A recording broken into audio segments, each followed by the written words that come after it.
Hooggantoonni fojjattoonni abbaa taayitaa saayinsiif teekinooloojii Oromiyaa magaalaa Adaamaatti manneen harka qalleeyyiif ijaaruun dabarsanii kennan kallattii mootummaan kenne bu'uura godhachuudhaan gama tajaajila lammummaa gannaaf bonaatiin hojiileen harka qalleeyyiif taasifamuu yeroodhaa gara yerootiitti cimee itti fufe. Daayirektarri olaanaan itti aanaa abbaa taayitaa saayinsiif teekinooloojii Oromiyaa Dr. Lijaala Mayyalaa hojiin tajaajila lammummaa labsiin kan kenname ta'uu himuun hooggantoonni fojjattoonni abbaa taayitaa saayinsiif teekinooloojii Oromiyaa akkuma dhaabbilee mootummaa kamiiyyuu namoota kanaan dura hojii adda addaa hojjechuun biyyaaf bu'aa buusaa turan deeggaruu fi lafa qabsiisuuf bakka adda addaatitti hojiilee garaagaraa hojjechaa jiraachuu himan.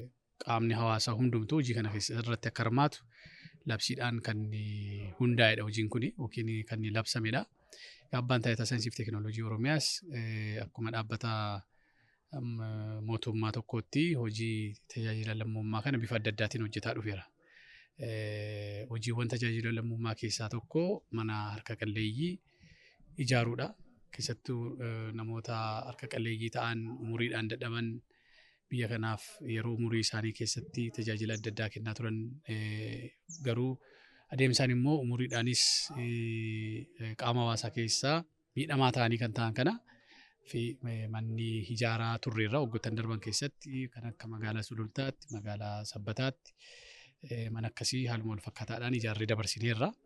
Egaa hojiin kun hojii labsiidhaan isa labsame waan ta'eef hojjechuun dirqamaa gaa hojjetaa keenya jechuudha. Kun bajeta mootummaatiin otoo hin taane hirmaannaa hojjetaa keenya guutuutiin hojii hojjetamedha jechuudha. Hojjattoonni maallaqaa fi qabeenya qaban gumaachuun hojii waaqayyoo fi namoota biraatti boqonnaa sammuu uumuu danda'u taasisuu dubbachuun magaalaa Adaamaa Aanaa Irreechatittis namoota hojii isaanii akka hojjetan haala isaaniif mijeessanis galateeffatan. As keessatti qaamoleen baay'een hirmaataniiru. Hojiin tajaajila lammummaa amala isaatiin qaamolee hedduu hirmaachisa. Hojjetaan keenya humna qabuun, maallaqa qabuun, ogummaa qabuun, ogummaadhaan illee irratti hirmaateera. Dabalataanis immoo magaalaa Adaamaa keessattuu aanaan Irreechaa bakka kana nu mijeessuu irraa kaasee namoota harka qalleeyyii ta'an keessaa immoo abbaa kana adda baasee nuu kennuu isaatiin haala mijataa nu uumuudhaaf hojii taasiseen baay'ee galateeffannaa.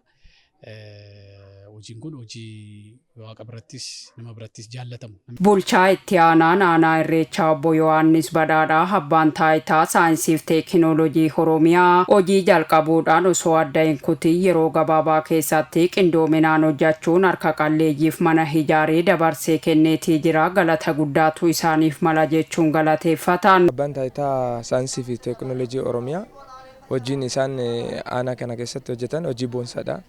Hojii deeggarsaa fi hordoffii qindoomina gubbaarraa gadi kennameen nutis waliin taane guyyaa isaan eegalan irraa jalqabame haga guyyaa manni kun ijaaramee xumuramuutti guyyaa tokko osoo as hin deemin isaan dhuguma dubbachuudhaaf hojjetaan fi manaajimentiin abbaa taayitaa saayinsii fi teekinooloojii Oromiyaa kun guyyaa tokko osoo as hin deemin mana kana ijaarsisanii xumuranii jiraataa harka qalleeyyii aanaa keenyaaf dabarsuu danda'anii jiru jechuudha.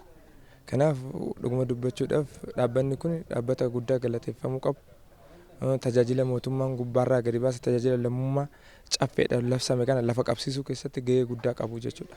Itti gaafatamaa siyaasa paartii badhaadhinaa aanaa Irreechaa obbo Damee Kabbadaa manni yeroo gabaabaa keessatti hooggantootaa fi hojjettoota abbaa taayitaa saayinsiif teekinooloojii Oromiyaan ijaaramee harka qalleeyyiif kennamuun badhaadhinni mana nama dhuunfaa seenaa jiraachuu kan agarsiisudha. Dhaabbileen biroos muuxannoo kanarraa qooddachuu qabu jechuun ergaa dabarsan.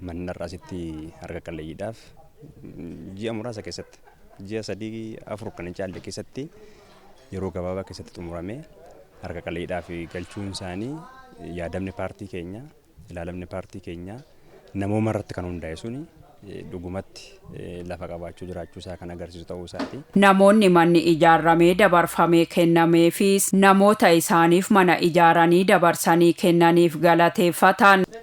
Amma lammatan dhaladhe jechaadha. Biyya alaa waggaan jiru kan argeen beeku. Biyya seenee argee baay'een beeku.